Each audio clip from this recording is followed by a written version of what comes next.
Ļoti cienījamā Saeimas priekšsēdētāji, godātie kolēģi. Pirmkārt, es atbalstu šo paziņojumu.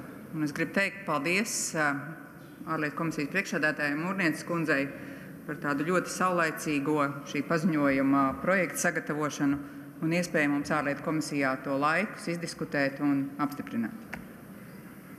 Mēs redzam, cik svarīgs tas ir.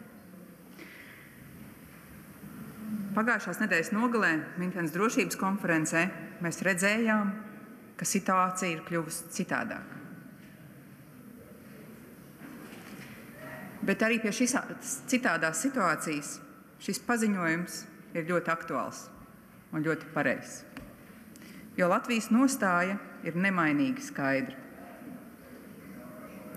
Jā, Minhenes drošības konferencē mēs redzējām, ka situācija ir kļuvusi citāda, tādā ziņā, ka ja līdz šim mēs paļāvāmies, ka Amerika ir galvenais drošības spēlētājs, un mēs aiz tās muguras kā tādā aizvējā varam droši kuģot, tad tagad ir teikts, ka mums pašiem pirmkārt ir jāuzņemas atbildība par savu drošību, un tad Amerika varēs būt mūsu stiprā aizmugure.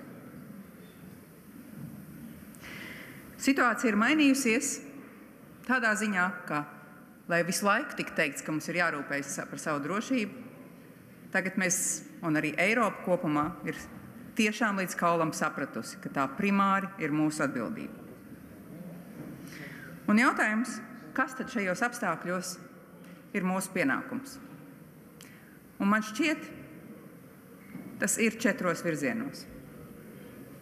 Pirmkārt, mūsu pienākums ir stiprināt Latviju. Visiem spēkiem, ar visu prātu un visiem kopā. Otrkārt, mūsu pienākums ir atbalstīt Ukrainu. Visiem spēkiem, ar visu prātu un visu atbildību. Treškārt, mums ir pienākums ierobežot Krieviju, panākt vēl lielāku Krievijas ierobežošanu un tās vājināšanu. Un ceturtkārt, vienot Eiropu. Panākt un strādāt kopā ar mūsu partneriem, ka Eiropa kļūst vēl vienotāka un vēl stiprāka. Jautājums, kā var nonākt pie miera Ukrainā? Pirmkārt, lēmumus pieņems Ukraina, tās tauta, tās prezidents, tās vadītāji. Bet es piekrītu, ka līdz mieram var nonākt būtībā tādos 3 posmos. Un tas pirmais posms ir tas, ko sauc par pirmssarunu posmu, kur vispirms ir jāsniedz vēl vairāk militārs atbalsts Ukrainai, lai tā būtu stipra, lai tā varētu ieiet kādās pamiera un miera sarunās no spēka pozīcijām. Otrkārt, vēl vairāk ierobežot Krieviju, vēl vairāk sankcijas. Un mēs redzam, ka šajās dienās pēc Minhenes konferences Eiropas Savienība jau ir vienojusies par nākamo sankciju kārtu, kas oficiāli tiks apstiprināta pirmdien. Ir arī jākonfiscē Krievijas iesaldētie līdzekļi. Eiropā ir 300 miljardi iesaldētu Krievijas centrālās bankas līdzekļi. Tie ir jākonfiscē un jāizmanto Krievijas sagraušanai caur Ukrainas drošības spēju stiprināšanu. Un šai pašā posmā ir jāstiprina mūsu pašu un Eiropas drošība, mūsu aizsardzības spējas, mūsu aizsardzības industrija. Tie ir tie darbi, kas ir jāpadara tagad un nekavējoties, tuvākajās dienās un nedēļās. Un tikai tad, kad arī Ukraina teiks, ka viņi tam ir gatavi, varēs notikt īstas sarunas par pamieru. Un to arī izšķirs primāri Ukraina, bet mēs viņus atbalstīsim. Un ja mēs būsim nodrošinājuši vēl vairāk militāru spēku Ukrainai, vēl lielāks ierobežojums Krievijai un vēl vairāk drošību Eiropai, tas būs tas brīdis, kad varēs panākt jēdzīgu pamieru. Un tad arī apspriest, kurā brīdī kādi starptautiskie spēki atrodas uz vietas Ukrainā, ar kādiem nosacījumiem, kuri ir tur pa priekšu, kāda ir loma Amerikas Savienotajām valstīm. Tad kad arī būs investēts un nodrošināts iespējas. Un tikai visticamāk tajā brīdī, kad būs šis jau pamieris, tad būs īstās miera sarunas, kurās nedrīkst tik apspriest Ukrainas teritoriju, kurās nedrīkst tik apspriest suverenitāti, kas nozīmē tiesības iestāties Eiropas Savienībā un NATO, bet gan ir jāapspriež tas, kā nodrošināt un garantēt Ukrainas drošību, kā nodrošināt Ukrainas atjaunošanu, un mēs zinām, kurš ir darījis šos zaudējumus, un kādā veidā arī nodrošināt tiesiskumu un to, kas ir vainīgi par šo agresiju Putina vadībā, saukšanu pie atbildības.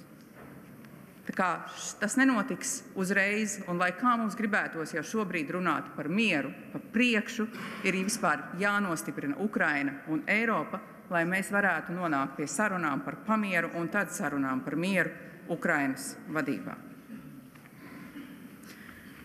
Un, kolēģi, mūsu primārais uzdevums šeit ir nostiprināt Latviju.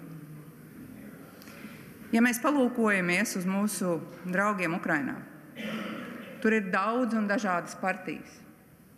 Pirms pilna mēroga Krievijas agresijas un iebrukuma viņi savā starpā cīnījās un cīkstējās, gluži kā mēs, sacentās, bet tai dienā, kad viņi ieraudzīja raķetes lidojam un karavīrus pilnā mērogā ienākot,